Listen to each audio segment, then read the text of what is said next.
baik sih, En. Yang kayak gini tuh bisa terjadi kalau budaya organisasinya sudah mulai terbentuk. Loh, emang budaya di kantor kita gimana, Bu? Belum bagus ya, Bu? Gini ya, En ya, soal budaya organisasi. Organisasi pada umumnya itu punya value atau nilai-nilai yang dipercayai dan dianut oleh para pegawainya. Tujuannya adalah agar visi misinya tercapai. Nah, kalau organisasi sudah bisa membangun kondisi dan situasi yang dapat mendorong pegawainya melaksanakan nilai-nilai tersebut, maka budaya organisasinya sudah mulai terbentuk. Emang apa ngaruhnya sih, Bu? Budaya organisasi buat kerucu kayak saya, Bu? Gini, En, coba kamu bayangkan kalau misalnya di kantor kita ini semua pegawainya rajin dan militan, terus Ina kerjanya biasa-biasa aja, lalu nggak? Ya juga sih, Bu. Tapi, Bu, kan teknologi kita udah sama-sama maju. Kok kantor mereka bisa fleksibel? Kita masih harus ngantor, Bu. Ya, flexible working space kan sebenarnya sudah ada di peraturan kita.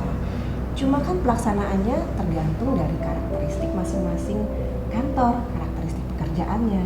Nah, Ina tahu sendiri kan karakteristik pekerjaan kita gimana. Ya juga sih ya, Bu. Ina baru paham nih, Bu.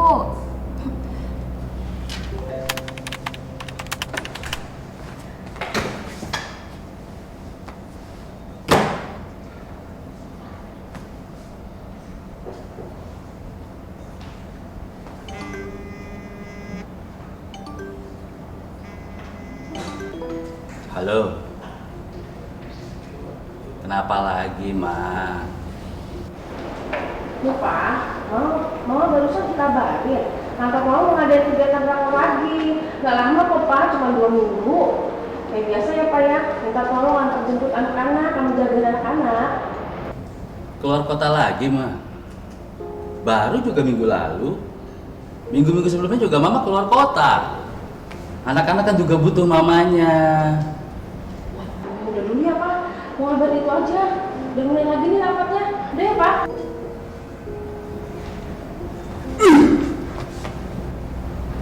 Oh ya, Iwan kenapa ya?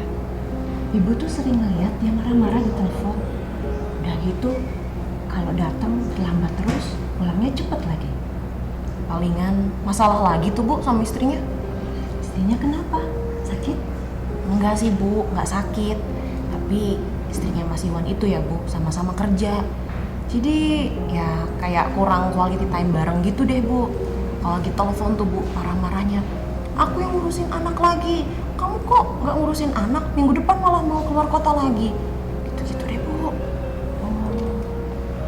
Minta tolong ya, nanti kalau Iwan sudah selesai telepon, bilang dipanggil ibu, suruh ke ruangan ibu ya. Siap, Bu. Ntar saya bilangin. Kamu selesaikan kerjaanmu. Iya, Bu. Saya pamit dulu ya, Bu, mau jelasin ini.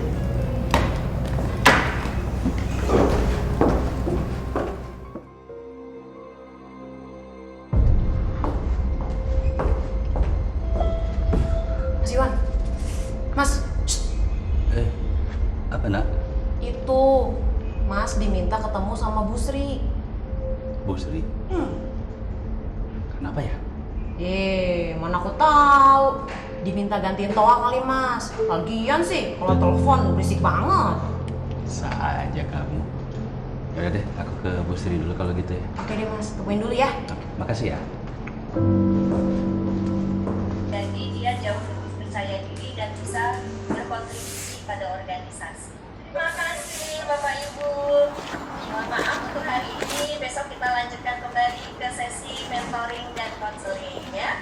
Sampai ketemu lagi. Assalamualaikum warahmatullahi wabarakatuh. Permisi, Bu. Oh iya, Wan. Maaf, Ibu nunggu saya. Iya, betul. Masuk. Duduk, Wan. Ada apa ya, Bu? Iya, gini, Wan. Kamu kan yang paling senior di bidang kita. Teman-teman kamu itu semua menghormati kamu. Mengenai pekerjaan sih sebenarnya tidak ada masalah, Wan. Tapi ada satu hal yang masih mengganjal tentang kamu. Mengganjal bagaimana maksudnya? Apa saya ada buat salah? Begini, selama di sini saya memperhatikan kebiasaan teman-teman kita. Saya juga memperhatikan kebiasaan kamu. Saya lihat kamu kalau datang ke kantor pukul 8.30 seringnya. Dan pulangnya pukul 16. Padahal kamu tahu sendiri kan peraturan kita di sini. Datang pukul 7.30, pulang pukul 17.00. Ya, walaupun bisa saja ada penyesuaian waktu secara proporsional 90 menit. Ya, saya tahu dan saya paham ketentuannya. Tapi kenapa, Wan? Kenapa kamu melakukan itu? Ada masalah apa? Bagaimana kalau tiba-tiba kami itu butuh kamu, kantor butuh kamu di waktu pagi sebelum kamu datang atau waktu pulang? Belum lagi nanti kalau misalnya teman-teman kamu juga jadi ikut-ikutan. Terus juga kalau ada kepatuhan internal bagaimana? Aduh, kalau bisa janganlah Bu. Saya boleh cerita sedikit Bu. Ya, ada apa, Wan? Silakan cerita. Jadi begini, sebenarnya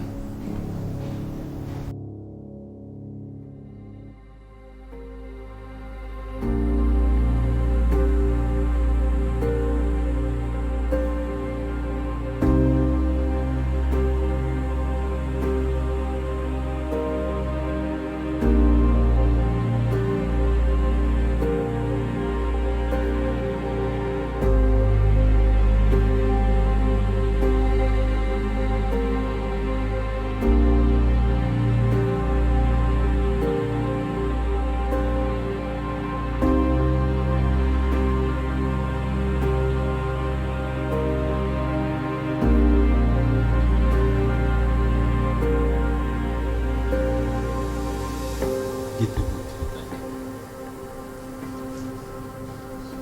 Baik, baik. Saya boleh tanya sesuatu? Kamu punya sisa cuti berapa? Cuti. Sisa cuti saya masih ada 7 hari. Kenapa Bu? 7 hari ya. Saya boleh saran ya, Wan ya?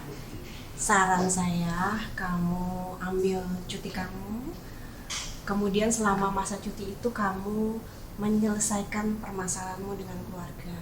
Pergunakan waktu sebaik-baiknya. Bicarakan baik-baik dengan keluarga, selesaikan masalahmu. Karena kami di sini butuh kamu 100%. Tapi Bu, bagaimana dengan pekerjaan saya? Saya juga tidak mau pekerjaan saya terbengkalai, apalagi kalau sampai harus merepotkan teman-teman. Jangan khawatir.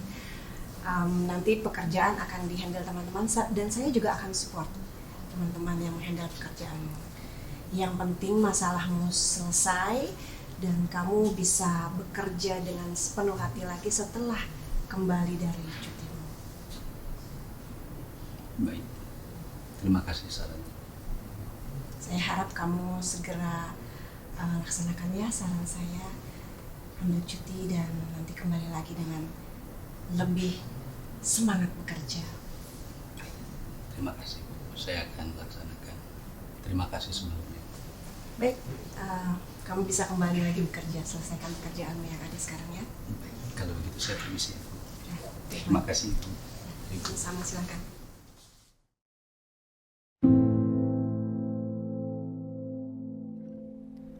Aku yakin tidak ada masalah dengan nilai-nilai dan budaya yang sudah ada dan terbentuk di organisasi. Lalu apa yang salah di sini? Mengapa budaya dan maksud dibuatnya nilai-nilai itu seperti tidak sampai dirasakan oleh pegawai di sini? Aku harus mencari tahu dan menggali lagi.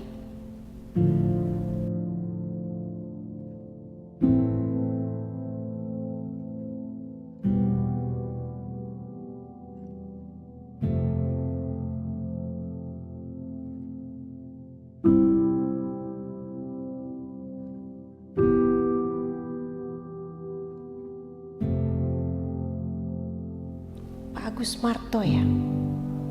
Kalau tidak salah ada buku biografi tentang beliau. Siapa tahu di perpustakaan ada. Aku harus ke sana sekarang.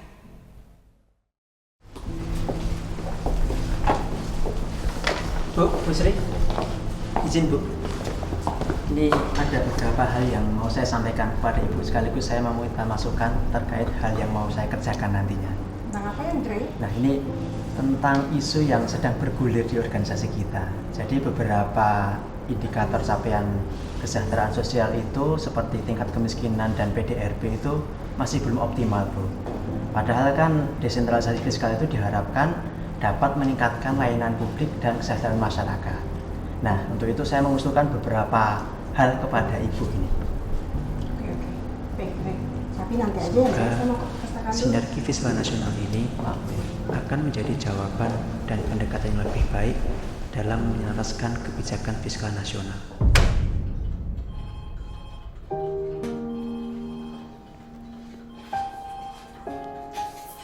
Pak Reza, izin Pak. Ya, Ini Pak, ada beberapa hal yang mau saya sampaikan dan usulkan kepada Bapak terkait dengan optimalisasi penerimaan di kantor kita, Pak. oh iya. Gimana Andre? Jadi gini Pak, ini terdapat satu tulisan yang saya soroti Pak. Dari hasil temuan awal saya, ada potensi penerimaan negara sekitar 600 juta dari perusahaan tersebut Pak. Oh, bagus itu. Terus gimana? Nah, namun dari hasil temuan awal saya tersebut, apabila nanti dikembangkan lebih dalam dan lebih detail, baik dari sisi kepemilikan perusahaan maupun dari sisi aliran dananya, kita akan bisa memperoleh penerimaan negara yang jauh lebih besar Pak. Namun demikian kita perlu untuk bekerja sama dengan unit lain dan dengan pihak lain Pak. Maksud kamu jadi kantor kita harus bekerja sama dengan unit-unit ini? Betul Pak, untuk detail teknis siapa dan pihak mana saja sudah saya tuliskan dalam proposal saya tersebut Pak. Proposalnya bagus, menarik, bagus juga untuk organisasi kita. Tapi kamu tahu kan, ini udah 3 bulan terakhir dan kita juga sudah melampaui target.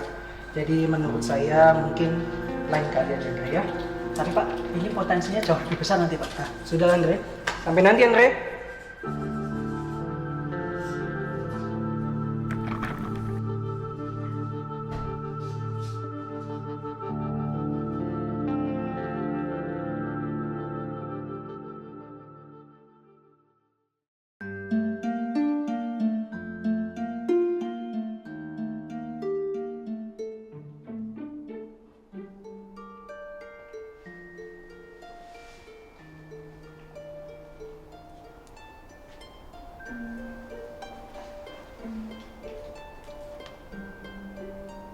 Oh, tulisannya Andre.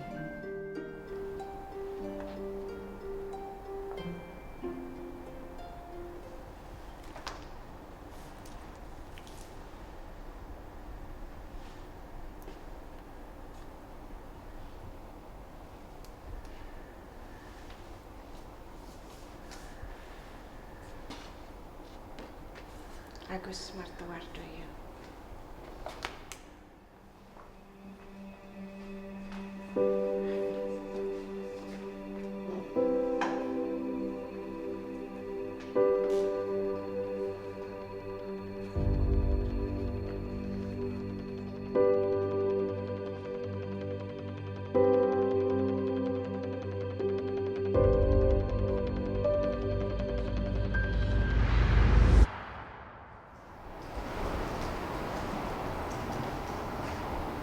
Dre, kayaknya tadi ada yang mau kamu obrolkan dengan saya. Iya Bu, apa Bu? Tentang apa ya? Iya Bu Sri, ada. Tentang apa ya? Ini Bu, ini jadi saya itu menyoroti beberapa hal yang bisa kita ajukan usulan pembenahan berkaitan dengan desentralisasi fiskal, terutama pada pajak daerah dan retribusi daerah yang merupakan komponen utama dari desentralisasi fiskal itu. Nah, kita bisa mengajukan perubahan, pembenahan, dan menghasilkan inovasi-inovasi baru agar nanti tujuan dari desentralisasi fiskal ini nanti akan lebih optimal nanti Bu. Ada dokumen yang bisa saya baca dulu. Ada ini Bu, ini tentang sinergi Kalau di fiskal. sini saja dulu, nanti saya baca.